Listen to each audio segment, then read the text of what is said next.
Hello friends, welcome back to Anvesha channel. आज हम लोग पढ़ेंगे आषाढ़ का एक दिन। इस नाटक को हम लोग पूरे विस्तार से पढ़ेंगे। ठीक है, तो आषाढ़ का एक दिन इस नाटक के रचनाकार मोहन राकेश है। ठीक है, चलिए पढ़ना स्टार्ट करते हैं। मोहन राकेश हिंदी के बहुमुखी प्रतिभा संपन्न नाट्य लेखक और उपन्यासकार थे। ठीक है, मोहन राकेश नई कहानी आंदोलन के सशक्त हस्ताक्षर थे। ठीक है, तो ये नई कहानी आंदोलन के सशक्त कवि थे। ठीक है, हिंदी नाटक में भारतेंदु हरिश्चंद्र और जयशंकर प्रसाद के बाद का दौर है। ठीक है, उसके बाद का दौर है जिसमें हिंदी नाटक दोबारा रंगमंच से जुड़ा। ठीक है, आगे देखिए, मोहन राकेश ने हिंदी नाटकों को जीवन के यथार्थ से जोड़ा है। ठीक है, ये मोहन राकेश हिंदी नाटक को जीवन के यथार्थ से, जीवन की सच्चाई से जोड़ा है। ठीक, यह नाटक 1958 में प्रकाशित हुआ। ठीक है, यह नाटक 3 अंकों में है। ठीक है, यह नाटक 3 अंकों में है। फिर 1959 में इसे वर्ष का सर्वश्रेष्ठ नाटक होने के लिए संगीत नाटक अकादमी पुरस्कार से सम्मानित किया गया। ठीक है, ये याद रखिएगा, इस नाटक को संगीत नाटक अकादमी पुरस्कार मिला है। ठीक है, कब? 1959 में। फिर देखिए 1971 में मनी कौन के निर्देशक में इस पर आषाढ़ का एक दिन फिल्म बनी। ठीक है, मतलब मनी कौन निर्देशक थे। 1971 में इन्होंने उस नाटक पे एक फिल्म बनाई। ठीक है, आषाढ़ का एक दिन में फिल्म बनाई जिसमें सर्वश्रेष्ठ फिल्म का फिल्म फेयर पुरस्कार मिला। जिसमें मतलब फिल्म बनने के बाद इसको सर्वश्रेष्ठ फिल्म का फिल्म फेयर पुरस्कार मिला। यह एक बिंब धर्मी प्रतीकात्मक नाटक है। ठीक है, इसमें मुख्य बिंब मेघ है। ठीक है, तो इसमें मेघों को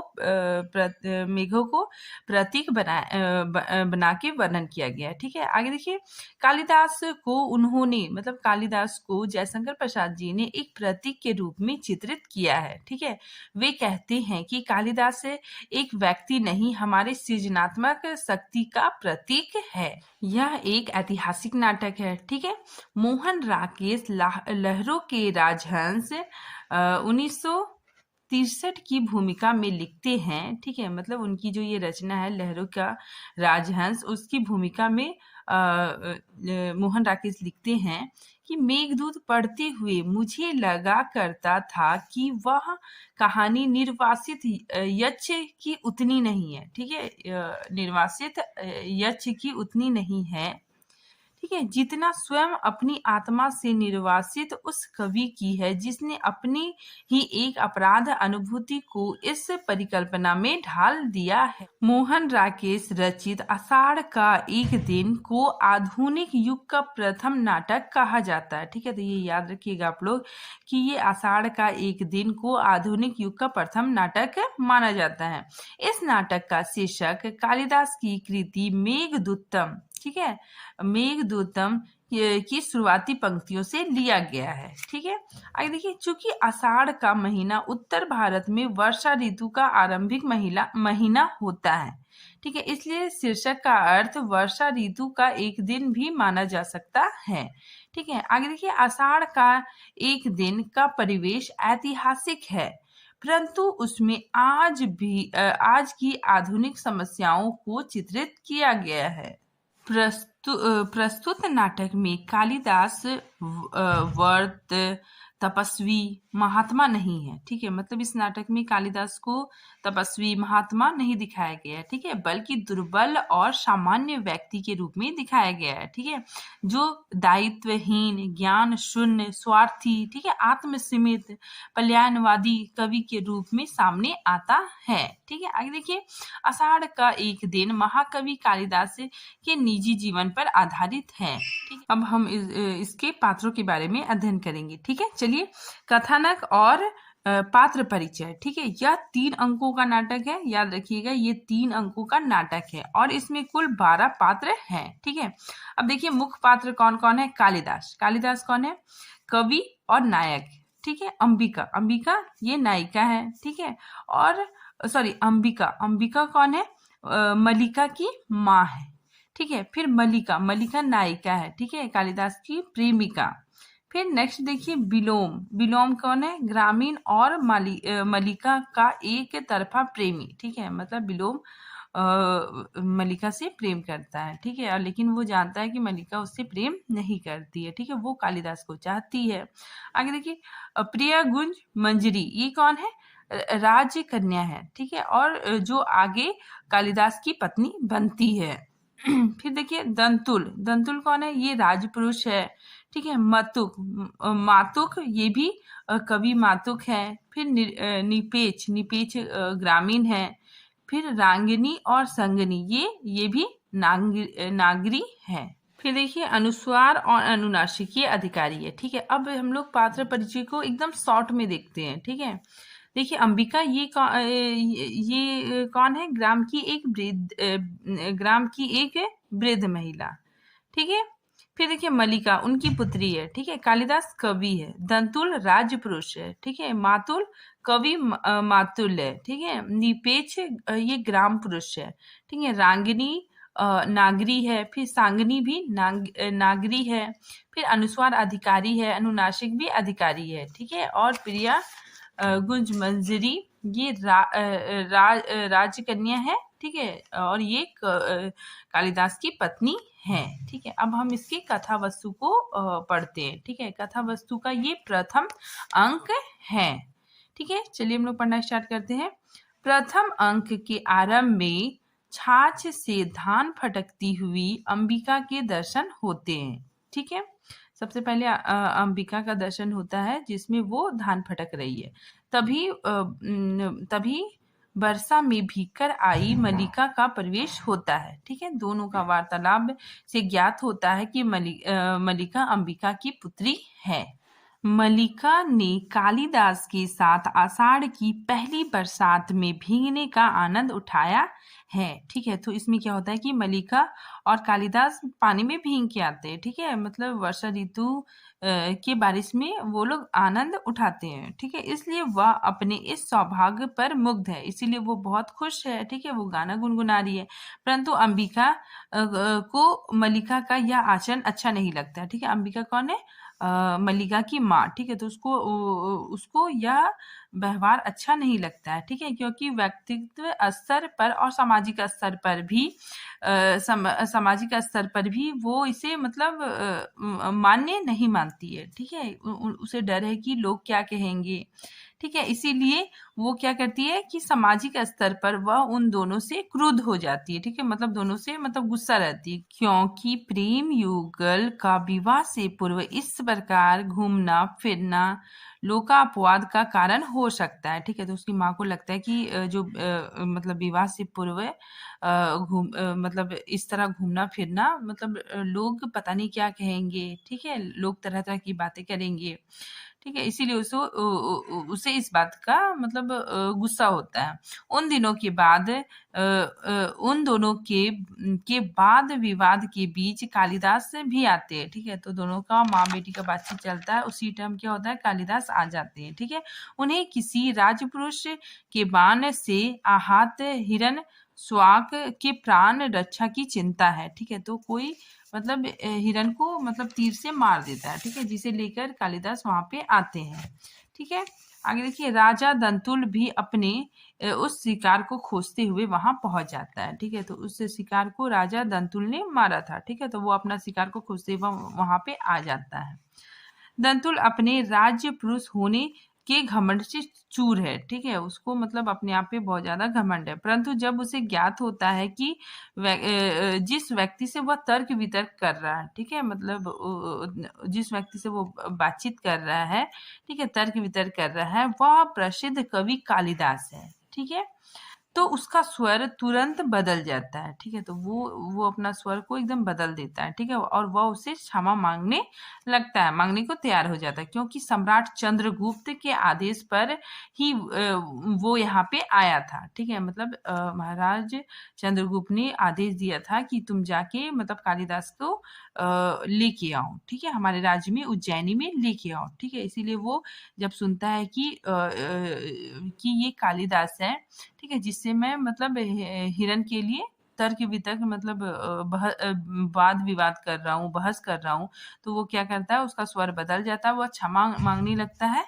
ठीक है, आगे देखिए, इस सूचना से ही कालिदास को राजकीय सम्मान का अधिकार समझा गया। मल्लिका प्रसन्न हो जाती है। ठीक है, जब उसे पता चलता है कि राजा के यहाँ से कुछ लोग आए हैं, ठीक है, कालिदास को ले जाने के लिए, और कालिदास को राजकीय सम्मान प्राप्त होगा, तो वह इस खबर से बहुत खुश होती है। ठीक है, तभी मातुल का आगमन होता है। ठीक है, मातुल कौन होता है? कालिदास का मामा ही होता है। ठीक है, कालिदास ये मातुल के साथ रहता है।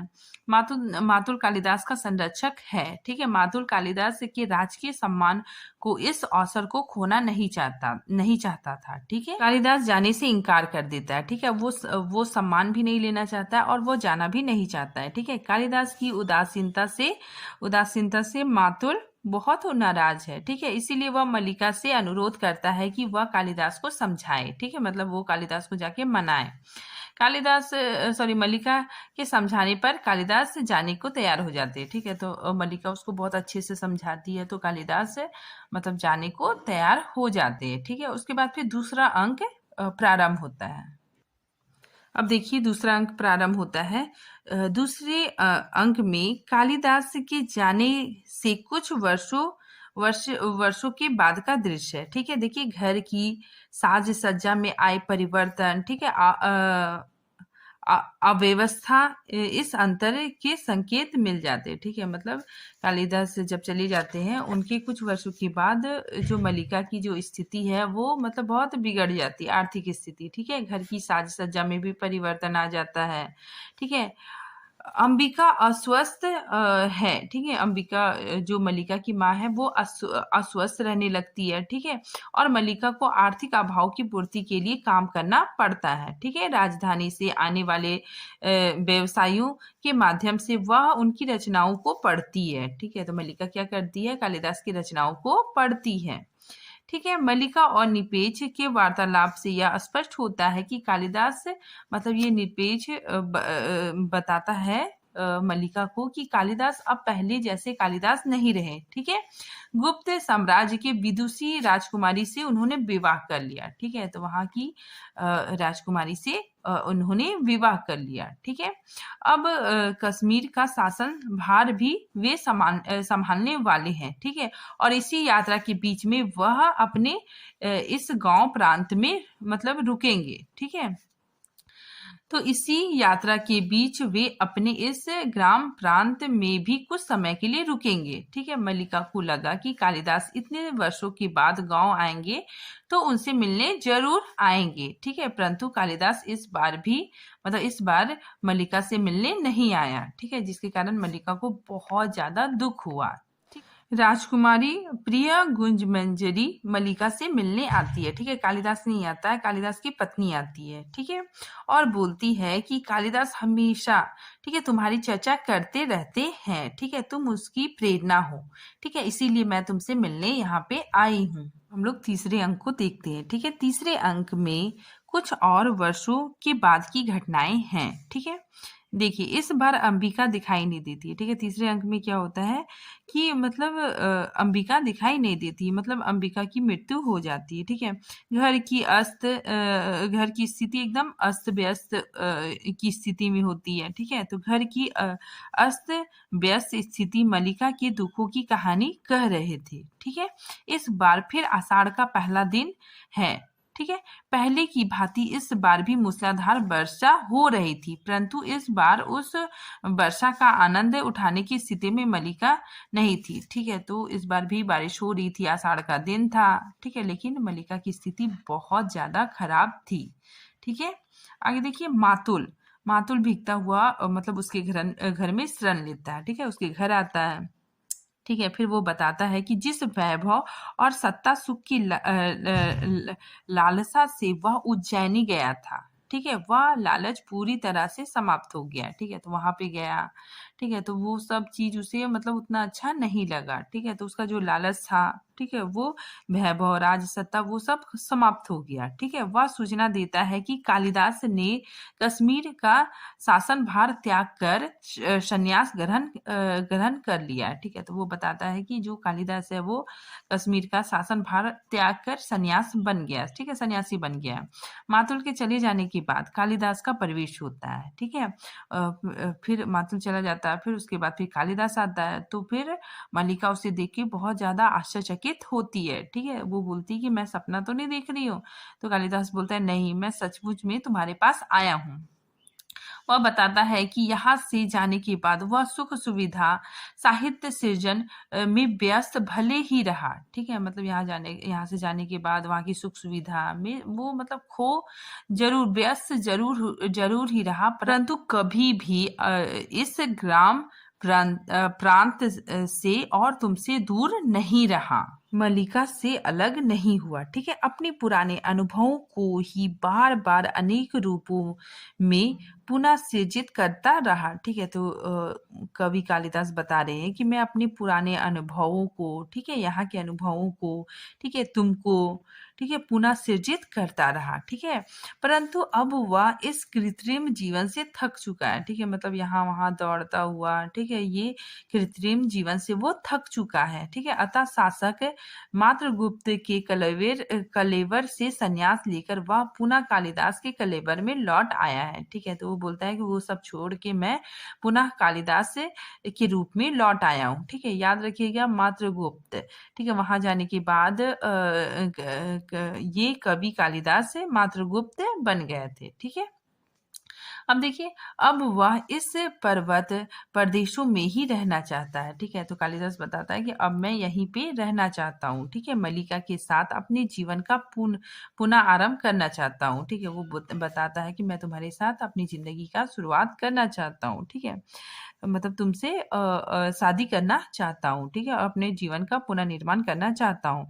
इस बातचीत के बीच बीच में दरवाजे पर दस्तक होती रहती है, ठीक है। तो यह बातचीत हो ही रहा था कि दरवाजे पे मतलब कोई ठकठका रहा था, ठीक है, नॉक कर रहा था, परंतु मल्लिका दरवाजा नहीं खोलती है, ठीक है, मल्लिका दरवाजा नहीं खोलती, वह बोलती कोई अजनबी होगा, ठीक है, तुम अपने बारे में बताओ, ठीक है। अब देखिए, इस वार्ता के दौरान कालिदास को एक बार भी यह ख्याल नहीं आया कि मेरे जाने से वापस आने तक मल्लिका को किन किन कठिनाइयों का सामना करना पड़ा होगा, ठीक है। तो कालिदास मतलब सिर्फ अपना ही मतलब बात बोलता जा रहा है, उसे एक बार भी ख्याल नहीं आता है कि मेरे चले जाने के बाद, ठीक है, मेरे इतने समय तक चले जाने के बाद, फिर वापस आने के बाद, ठीक है, इतने लंबे समय तक मल्लिका को किन किन कठिनाइयों का सामना करना पड़ा होगा, ठीक है, मतलब उसे कितना ज्यादा कठिनाइयों का सामना करना पड़ा होगा, मतलब इस चीज के बारे में वो एक जरा भी कुछ भी नहीं सोचता है, ठीक है,